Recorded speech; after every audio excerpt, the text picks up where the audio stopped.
Hi, glad you could join us. It's part of our worship just now to be at St James, and we just need to ask the question, what is going to happen next? It's that question many are kind of starting to ask during this easing of lockdown, and it's time when maybe doubts begin to creep in. Even when we start to see things, we can still experience doubts at some point, and when we come out of this isolation, we may well have more doubts about how we engage and how we socialise with each other. Will this all work? But there's a slight difference between doubts and questions. There's no harm in asking questions. We need that for reassurance, and hopefully everything will work out. What are we supposed to do when the lockdown is eased up? What will happen to family members and their jobs, and will they still be safe with all these closures? Legitimate questions, but shouldn't be just kind of confused with doubts. Doubts just take questions a step further, and we opt, believe it or not, for answers to those questions in our minds, believing that there's no other way. Now, when that happens, we move from questions to statements. What's the point? My family member will never find a job. I'm not safe anymore. Unless I'm going to do this or you're going to do that. When that happens, we start to shape our decisions and behaviour to our doubts. And we can close down and shut down opportunities, become negative, defensive, and we can drag ourselves and others down. We settle for what we think we know, and we give up on thinking what could be. So for instance, I know for me that when I wake up in the morning, I can have unwelcome thoughts, and they can flood into my mind and body, and if I stay in bed, well, the world, according to my thoughts, can increasingly become a dark place. So what do I do to avoid that? Do I believe in them?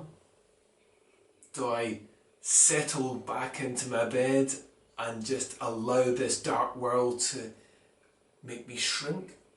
Well, what I do is I nip it in the bud.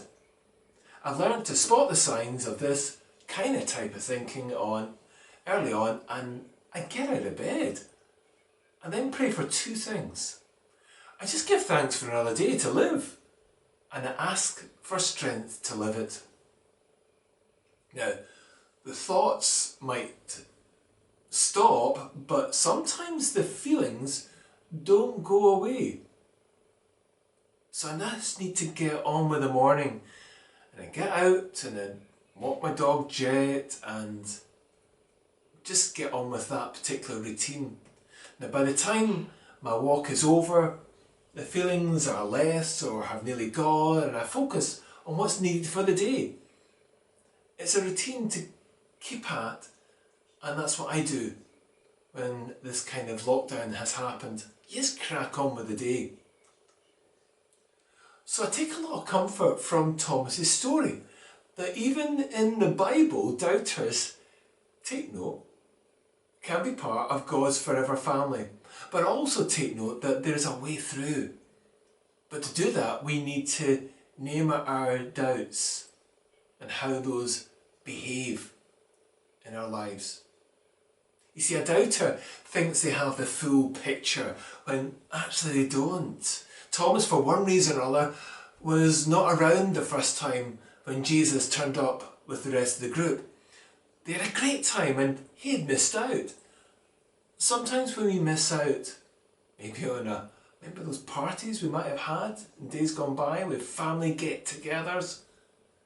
Maybe we missed out on those, and we think, well, am I that close to the family anymore? And we get tempted to jump to conclusions, or maybe we missed out on that job and that interviews caused doubt to settle in our minds.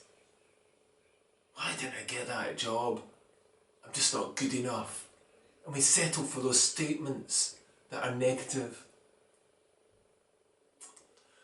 Well, maybe all we need to do is accept that's where things had gone that particular day, and it's not the full picture. Indeed, things could be different next time. You see, another thing doubters get up to is they increasingly want to be in control by excluding anything that's out of their control. And how do they do that? Well, they protect themselves by setting unfair conditions. So Thomas was exactly like that, and he burst out by saying, well, unless I see the nail holes in his hands, put my fingers in the nail holes and stick my hand in his side, I won't believe it. Now when you think about that, what Thomas said, it's a bit extreme. It's gruesome actually, isn't it? It was as if Thomas was thinking, I can say this because in my mind, this is never going to happen. He kind of wallowed in his doubt, probably for several days. And we've probably found out that during this time that we're not fully in control of our lives. The change that's about to come might reveal that how stuck we can be, just like Thomas. We might realise that while we have never imagined ourselves as doubters, that we've been slipping into that way of thinking. If you're a bit out of control, or feel out of control, and you're a bit of a control freak, you may be ripe for being a doubter.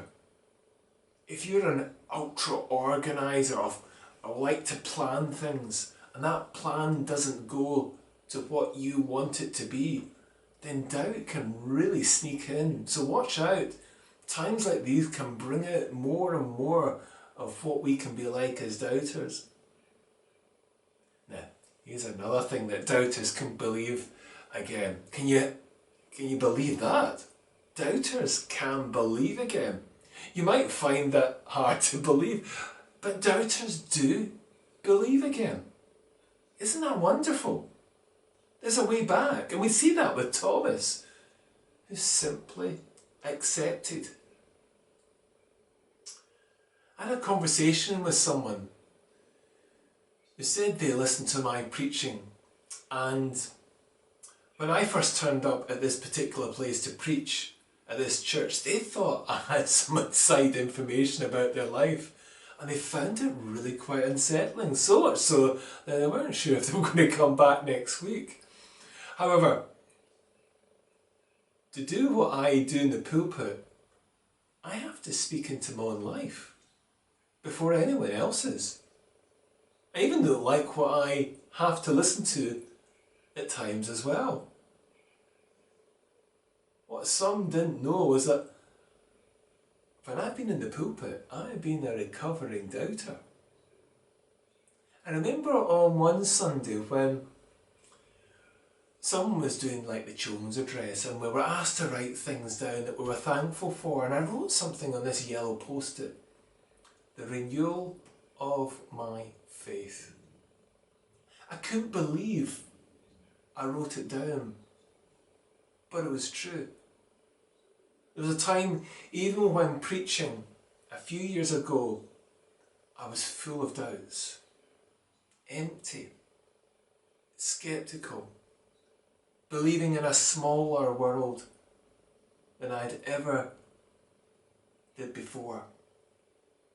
I thought my forever life was as a doubter, but I've discovered that doubters can believe again.